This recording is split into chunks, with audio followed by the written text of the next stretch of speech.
Anti-Israel agitators, they protested outside the home of Texas Senator Ted Cruz more than a dozen times in the past couple of weeks. Senator Cruz joins me now.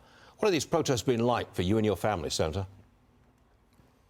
Well, I got to tell you, it's been going on now for 3 months. Every Saturday morning at 7 a.m., there are anti-Israel, pro-Hamas protesters. They show up outside my house.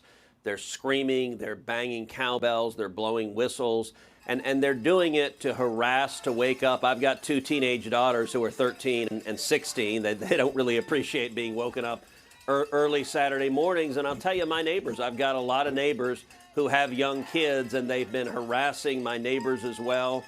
This last Friday, they were there Friday night until 11 p.m. One of the moms in the neighborhood went out and asked law enforcement, can you do something about it? And the protesters began screaming obscenities at these moms. It's really disturbing. And I'll tell you, Stuart, number one, it's being paid for. This is a job for these radicals. They show up every week and someone's putting real money. But number two, it's not going to succeed. My support for Israel is unshakable, and the more they scream, the less it's going to do. But this is a tiny microcosm of what we're seeing happening at college campuses across the country, where there are enormous sums of money going into funding unrest and to funding anti-Semitism and attacks on Israel right now. There are questions as to why Biden has been silent on these protests, and he has largely been silent. Trump says, however, hey, Biden, you should speak out. Watch this, Senator.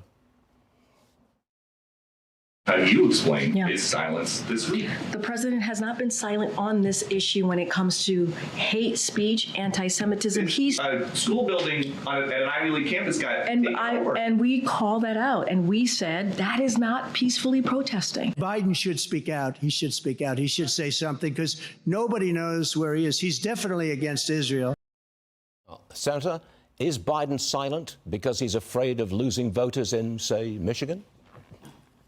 Yeah, look, of course he is. Biden has been in witness protection over the last several weeks. He's terrified to say anything. If we actually had a strong president, I'll tell you what the president would do. The president would stand up and say, these protests are disgusting. They are unacceptable. This hatred of Israel, this anti-Semitism is utterly unacceptable. At Columbia University, the Orthodox rabbi emailed every Jewish student on campus and said, go home, stay home, because Columbia cannot and will not protect your safety. That is not right. And a real president would do what Dwight D. Eisenhower did when you had racist Democrats in the South refusing to protect African Americans. He sent in the National Guard. He said, we're going to protect students even if you won't. When you look at the threats that are occurring, the threats of violence, in my view, any protester that is threatening the safety of another student, that is threatening to murder Jews, and at the University of Washington, they were chanting to Jews, go back to the gas chamber. If you threaten the safety of another student,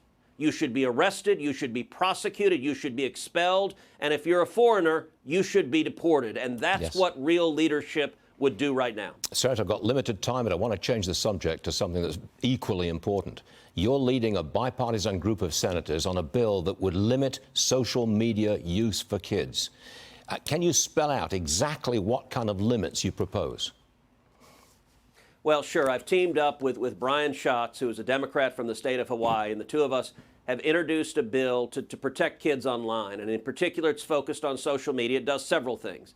It says for kids under 13, they cannot be on social media. There's no reason for an 8-year-old, for a 9-year-old to be exposed to all of the negative pressures, to all of the attacks that occur on social media. So it protects young kids. For kids that are older, for teenagers, for anyone under 17, it prohibits big tech companies from using algorithmic boosting to push messages, addictive messages.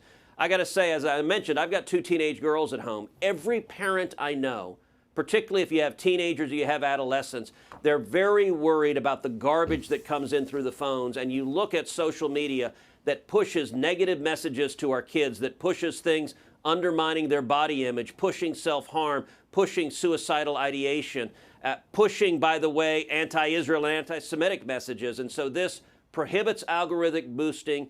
It also includes a separate bill that I authored called the Eyes on the Board bill that says in any school that receives federal funding, you have to block social media at school, that our students in school ought to be listening to the teacher and doing their schoolwork, and they shouldn't be posting on Instagram while they're in math class. Thank you, Mr. Senator. We'd like a clear picture of exactly what you're proposing so that parents around the country can say yay or nay. Senator Cruz, always a pleasure. Thanks for being with us, sir. Appreciate it. Thank you, Stuart.